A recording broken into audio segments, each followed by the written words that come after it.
Bonjour les gens,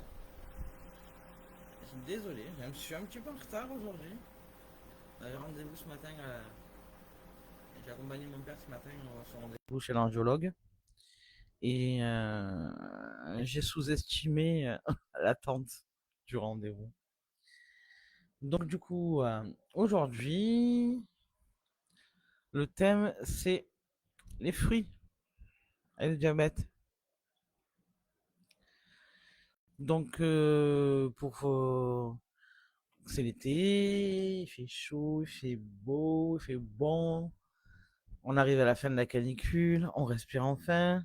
On va commencer enfin à respirer. On n'est pas encore sorti d'affaire. Hein. Et sur les étals du marché, regorge, melon, pastèque, figues, pêche, oignons et autres délices de la nature. Mais quand on a un diabète de type 2, on entend souvent tout et son contraire. Trop sucré, interdit, à bannir absolument.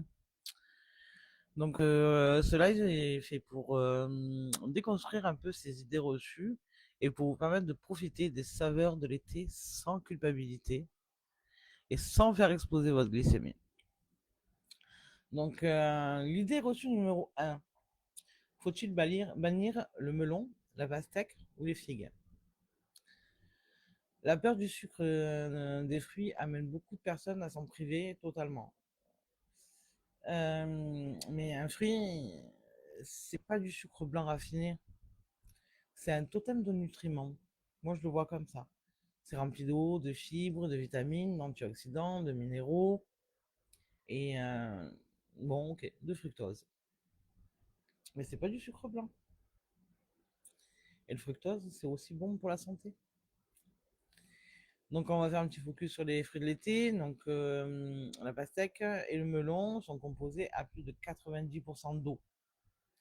Les figues, elles sont riches en fibres, douces et favorables au transit. Donc, le bannissement crée la frustration, ce qui entretient le stress, et donc le cortisol, qui fait monter la glycémie. Aucun fruit n'est strictement interdit. Tout est une question de proportion et de contexte.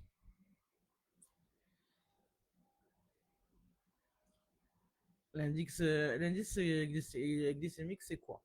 En gros, c'est la vitesse à laquelle le sucre d'un aliment arrive dans le sang, de 0 à 100.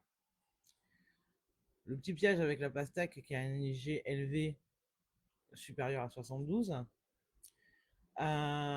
pris isolément, ce chiffre fait peur.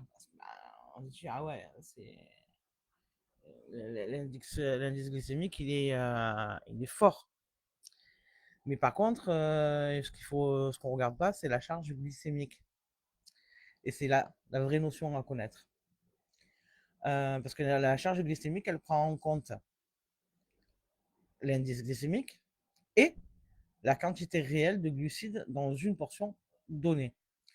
En exemple concret, la pastèque a un IG élevé, mais elle contient très peu de glucides, au 100 grammes, car elle est gorgée d'eau. Sa charge glycémique, pour une tranche normale, reste donc faible. Il ne faut pas seulement regarder l'indice glycémique, mais il faut penser à la quantité qui est consommée en fait.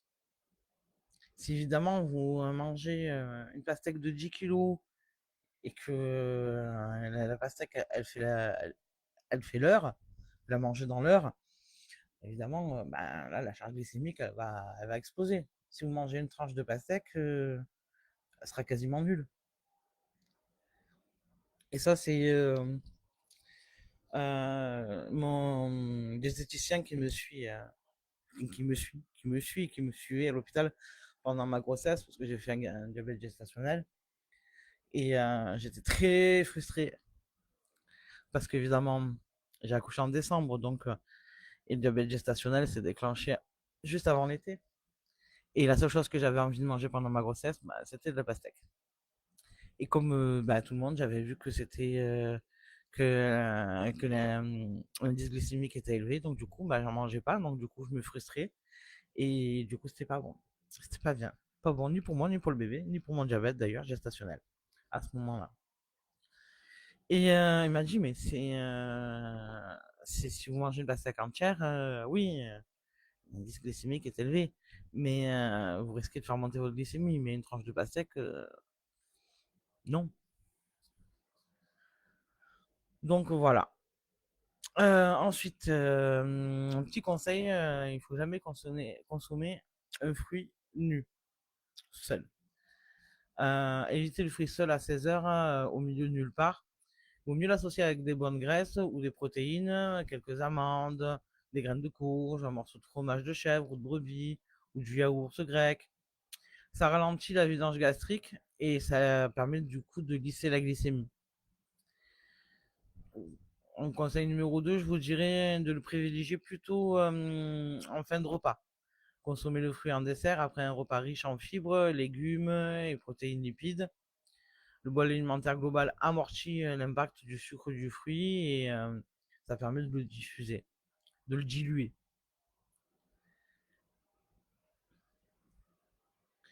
Et le troisième conseil, c'est de consommer le fruit en entier, pas en jus ou en smoothie. Parce que la mastication et les fibres intactes du fruit entier sont indispensables. En jus, les fibres elles sont détruites et le sucre il est trop vite absorbé. Tandis que le fait de le mastiquer, déjà ça aide à la digestion et donc à l'assimilation. Si vous avez des questions à poser là-dessus, je suis tout oui. J'essaierai de vous répondre. Dans tous les cas, ce que je peux dire, c'est que euh, la frustration n'aide pas. Pour tout, hein, ça, là on parle des fruits, mais ça fonctionne avec tout en fait. Maintenant, il fut un temps, il fut une époque où effectivement, en tant que pour les diabétiques, on nous interdisait de manger. Je me souviens que mon grand-père, on lui demandait même de peser l'eau. Ça paraît fou, hein, mais il y a 20 ans en arrière, on lui demandait de peser l'eau, de peser tous les aliments qu'il mangeait et de peser l'eau. C'est bon, je remets dans son contexte, les choses dans son contexte. Gros diabétique, il était dialysé, il avait perdu la vue, le diabète l'avait bien entamé.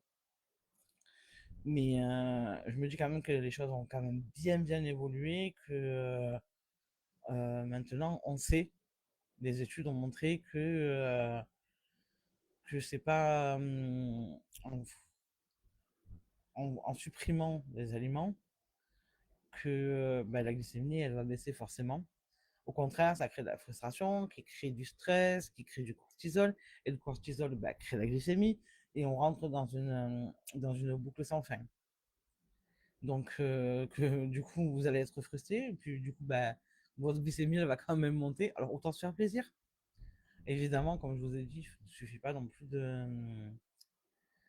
par exemple, j'ai vu passer un commentaire d'une dame qui disait être très frustrée parce qu'elle était sortie avec son amie. Ça faisait des mois qu'elle ne l'avait pas vue. Elle sort avec elle. Ils vont manger une glace et puis du coup, bah, elle peut pas manger une glace. Alors, en fait, si. Manger une boule de glace, c'est un sorbet, encore mieux. Si c'est une glace normale, tant mieux. Tant pis, j'ai envie de dire, hein, c'est pas gênant. Mais si c'est occasionnel, si c'est pas tous les jours, plusieurs fois par jour, et si c'est pas un gros un bac d'un litre, je vois pas où ça pose problème en fait. Bah oui, il y aura peut-être un petit pic de glycémie. Mais bon, un pic de glycémie, on peut le gérer par la suite. En adaptant ton alimentation, bah, s'il y a 4 heures, bah, tu manges une glace, bah, le soir, tu mangeras un peu plus de fibres, un peu plus de protéines, faire attention à l'alimentation. Tout est une question de dosage. Donc voilà ce que je voulais vous dire aujourd'hui. Euh, et que dire de plus semaine prochaine, qu'est-ce que je vous ai prévu la semaine prochaine? Je cherche. La semaine prochaine, ça sera le stress, le sommeil estival et la glycémie. le lien méconnu. Comprendre l'impact des nuits d'été agitées et du stress sur le taux de sucre. Un beau programme en perspective pour la semaine prochaine. Clôturera. Non, clôture pas. Il y en a encore un le 31, le celui de l'après-rentrée. Le celui de l'après-rentrée, je vous ferai un petit peu. On fera un topo sur la rentrée, en fait, et sur toutes les nouveautés du mois de septembre que je vous prépare depuis tout l'été. En fait, j'ai passé tout l'été à préparer. D'où le fait que j'étais un peu moins présente sur les réseaux. Parce que du coup, je travaillais pour vous. Je vais vous faire un petit carrousel de photos de ce que j'ai pu faire dans l'été. Et en pratique, bon, sur ce que j'ai fait sur l'ordinateur, on en discutera du coup le 31. Donc du coup, voilà, ben, écoutez, je vous souhaite une belle semaine. Vivement jeudi que les températures redeviennent normales. Et pensez à toujours bien vous hydrater hein, d'ici là. Hein. L'été n'est pas terminé. Hein. Continuez à prendre soin de vous. Et je vous dis à lundi. Bye.